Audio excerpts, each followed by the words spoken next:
pick up the glass and down a few gulps. Better to get that out of the way. I glance over at Keely and watch curiously as she sips her beer. She cocks her eyebrow and asks what. She places her hands on the bar and looks around at the other people. Nothing, I blurt, looking guiltily away. Nothing much at all. Shrugging, I rigidly shoot my upper body higher towards the ceiling. I want to be tall. I square my already broad shoulders as I stare around for somebody to talk to. I think back to the incident from about a month before. I'm trans, I text to Raymond under the table.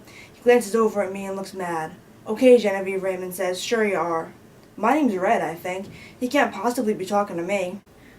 My mom asks, looking around at the dinner table. We are out to eat at Nana's Trattoria in Geneva, visiting my brother at his school, and the food has just been served.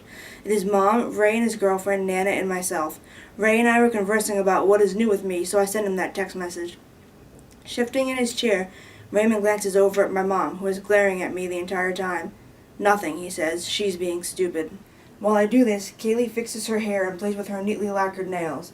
She examines nicks and scratches on them, all the while complaining how hockey keeps ruining the polish. I frown. Good thing you haven't been going, then. Whump, she hits me. Tell no one, she hisses. My family doesn't know. I'm tired of playing. I don't like it anymore. Then what do you like? Your nails? I ask in a high-pitched voice, feigning femininity. She glares tight at me. Yes, and I need a rest. Work and then hockey is too much. Want to come to the lake tomorrow? I'll be home alone. You can bring Dan, too. Oh, I say, okay.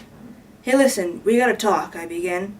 Kaylee arches those perfect eyebrows again. What about? Aren't we talking now? I cannot entirely tell if she is trying to dodge the subject.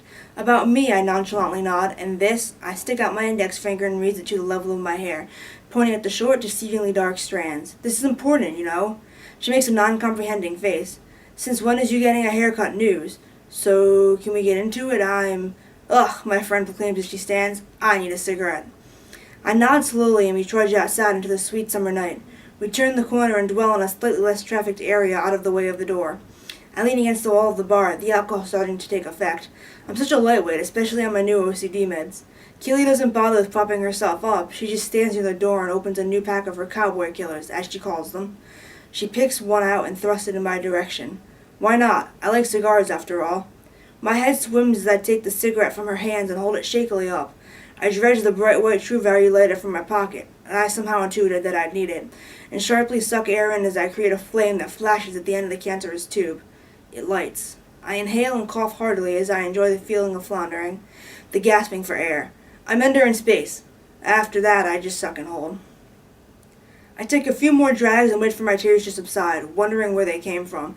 I wipe the traitor's streams away with the back of my wrist, stopping them from carving any more lines down my face. I'm a man, I finally utter, crunching down on the filter of the cigarette. I damn nearly bite it off before I regain my composure and pull it from my mouth to spit. Whenever I smoke, I am John Lydon and Nicholas D. Wolfwood, all in one.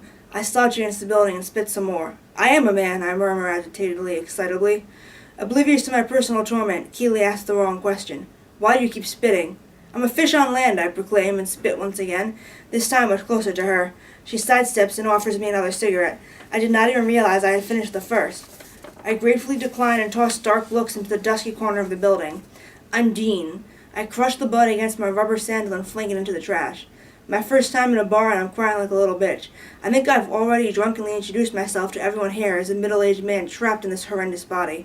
Maybe not, by the looks I'm getting as I glance around the corner at the other smokers, I probably have. Comes with the territory. On my own in a foreign land, I am Ivan Denisovich. I like smoking. I like feeling death caress my mouth. I like blowing out silvery jets of air. I like the feeling of being choked, suffocated, hollowed out. I am Yutaka Ozaki. It keeps me in check. Dan wishes I'd quit. He also wishes I weren't a man or that I wasn't a mess. But hey, that comes with his territory. Kaylee is still taking luxurious straps from her death device. I shoot her a look laced with murder and she finally asks the right question. What's wrong? Nothing, I muster. I just needed someone to know, and now I think you do. Keely has been my best friend, the one who has known me the longest, the one with whom I have not had any physical attachment. People think they know me, but they don't. One single person could never truly contain my history. My lifeblood seeps out to all who meet me. My vital organs are passed out to close friends. There's always more to go around. The more the merrier, they say. I pass out my heartbeats like potato chips. I don't like those either, to all the passers-by.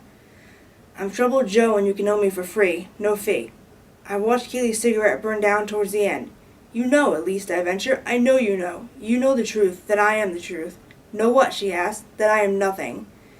You can see right through me. I'm not really a man, not quite a girl, never to be complete. Kaylee just rolls her eyes at this. You can all see through me, I continue. I'm a ghost, a scary, scary ghost.